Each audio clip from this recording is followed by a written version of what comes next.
ಮೂರಿನ ಕಟ್ಟೆ ಮರು ನಿರ್ಮಾಣಕ್ಕೆ ಆಗ್ರಹಿಸಿ ಭಟ್ಕಳದಲ್ಲಿ ಬಿಜೆಪಿ ಬೃಹತ್ ಪ್ರತಿಭಟನೆ. ಜಿಲ್ಲಾಧಿಕಾರಿ ಅರಿವಿಗೆ ಮನವಿ ಸಲ್ಲಿಕೆ. 1 ತಿಂಗಳಲ್ಲಿ ಕಟ್ಟೆ ನಿರ್ಮಿಸದಿದ್ದರೆ ನಾವೇ ಕಟ್ಟುತ್ತೇವೆ ಎಂದ ಆರ್. ಅಶೋಕ್.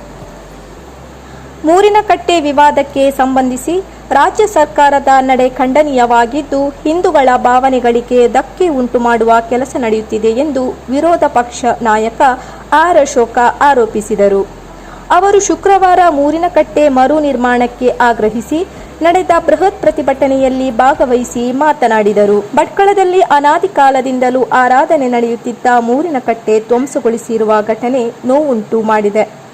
ಈ ವಿಚಾರ ತಿಳಿದ ತಕ್ಷಣ ಪೊಲೀಸ್ ವರಿಷ್ಠಾಧಿಕಾರಿಗೆ ಕರೆ ಮಾಡಿ ಶೀಘ್ರ ಕ್ರಮ ಕೈಗೊಳ್ಳುವಂತೆ ಆಗ್ರಹಿಸಿದ್ದೇನೆ. ಅವರನ್ನು ಬರೀ ಬಂಧಿಸುವುದು ಮಾತ್ರವಲ್ಲ, ಗಡೀಪಾರು ಮಾಡುವಂತೆ ಸೂಚಿಸಿದ್ದೇನೆ. ಹಿಂದೂ ಸಮಾಜದ ಭಾವನೆಗಳಿಗೆ ಗೌರವ ನೀಡುವ ಬದಲು ಸರ್ಕಾರ ಮತ್ತು ಆಡಳಿತ ನಿರ್ಲಕ್ಷ್ಯ ವಹಿಸಿರುವುದು ಸರಿಯಲ್ಲ. ಘಟನೆಯ ಕುರಿತು ನಿಷ್ಪಕ್ಷಪಾತ ತನಿಖೆ ನಡೆಸಿ ತಪ್ಪಿತಸ್ಥರ ವಿರುದ್ಧ ಕಠಿಣ ಕ್ರಮ ಕೈಗೊಳ್ಳಬೇಕು. ಶಾಂತಿಯುತವಾಗಿದ್ದ ಪ್ರದೇಶದಲ್ಲಿ ಕೆಲವರು ದ್ವೇಷದ ವಾತಾವರಣ ಸೃಷ್ಟಿಸಲು ಯತ್ನಿಸುತ್ತಿದ್ದು, ಸರ್ಕಾರ ಕಾನೂನು ಸುವ್ಯವಸ್ಥೆ ಕಾಪಾಡುವಲ್ಲಿ ವಿಫಲವಾಗಿದೆ ಎಂದು ಟೀಕಿಸಿದರು.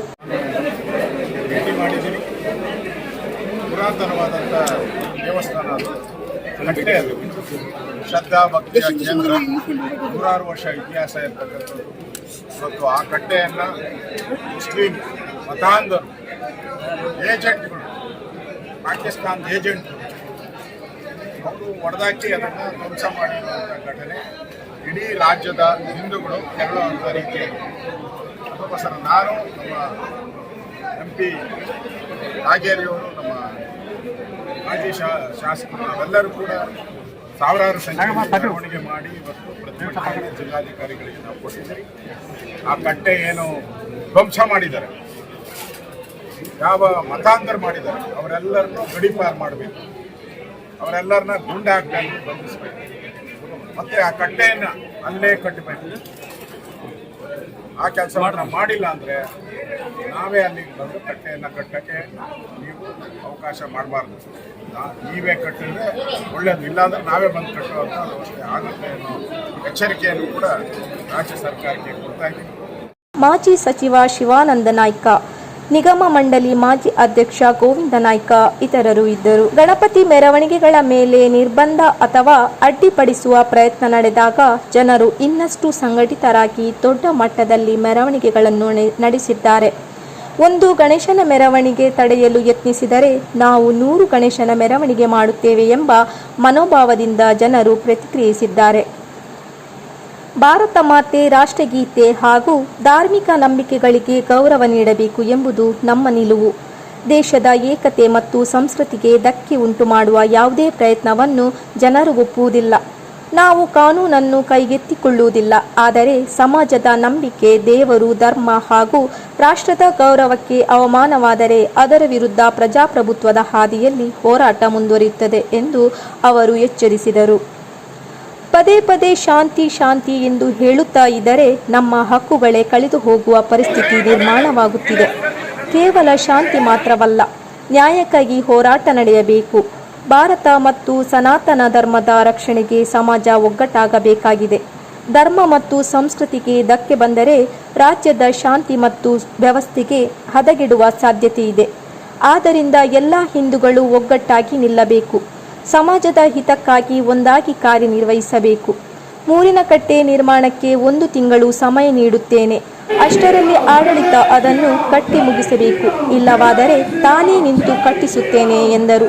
ಒಂದು ಮಾತನ್ನ ನಾನು ಹೇಳೋದಕ್ಕೆ ಬಯಸ್ತಾ ಇದ್ದೇನೆ, ನಿರಂತರವಾಗಿ ಹೇಳಿದ್ದೇನೆ.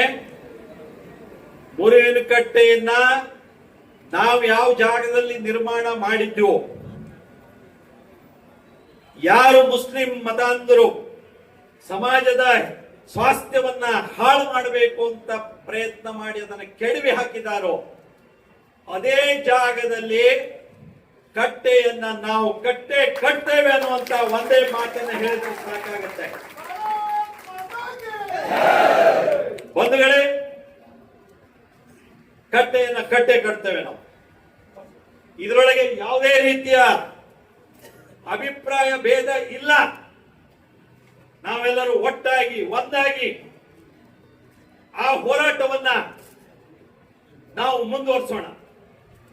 ಇವತ್ತು ನಮ್ಮ ಹೋರಾಟಕ್ಕೆ ಇನ್ನಷ್ಟು ಹೆಚ್ಚು ಶಕ್ತಿ ಬಂದಿರೋದು ಪ್ರತಿಪಕ್ಷದ ನಾಯಕರಾದಂತ ಶ್ರೀಯುತ ಆರ್ ಅಶೋಕ್ ಅವರು ಇಲ್ಲಿರೋದ್ರಿಂದ ಅವರು ನಮ್ಮ ಧ್ವನಿಯಾಗಿ ಸರ್ಕಾರದಲ್ಲಿ ಅವರು ನಮ್ಮ ವಾದವನ್ನ ಮಂಡಿಸ್ತಾರೆ ಅನ್ನುವಂತ ವಿಷಯ ಇದೆ. ನಾನು ಅಶೋಕ್ ಅವರಲ್ಲಿ ಒಂದೇ ಒಂದು ವಿನಂತಿ ಮಾಡಿಕೊಳ್ತೇನೆ. ಇದು ಮುಂದಿನ ಅಧಿವೇಶನ ಯಾವಾಗ ಶುರುವಾಗುತ್ತೋ ಗೊತ್ತಿಲ್ಲ, ಆದ್ರೆ ಅದುವರೆಗೆ ಕಾಯಬೇಕಾದಂತ ಅಗತ್ಯತೆ ಇಲ್ಲ. ಕಟ್ಟೆಯನ್ನ ಅತಿ ಶೀಘ್ರದಲ್ಲಿ ಅಲ್ಲಿ ಕಟ್ಟೇಬೇಕು ಅನ್ನುವಂತ ಆಗ್ರಹವನ್ನು ನಾನು ಮತ್ತೆ ಮಾಡೋದಕ್ಕೆ ಬಯಸ್ತಾ ಇದ್ದೇನೆ.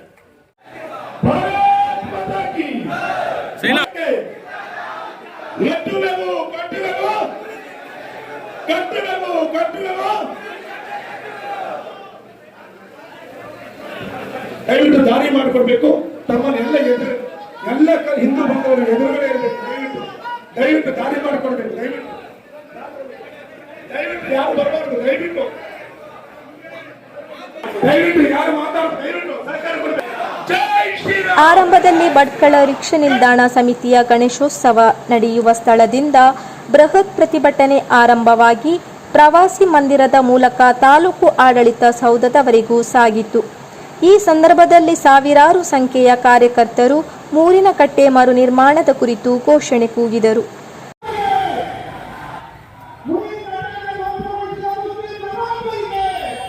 ಮಾಜಿ ಶಾಸಕಿ ರೂಪಾಲಿ ನಾಯ್ಕ, ಸುನಿಲ ಹೆಗಡೆ, ಜಿಲ್ಲಾಧ್ಯಕ್ಷ NS ಹೆಗಡೆ ಇತರರು ಇದ್ದರು.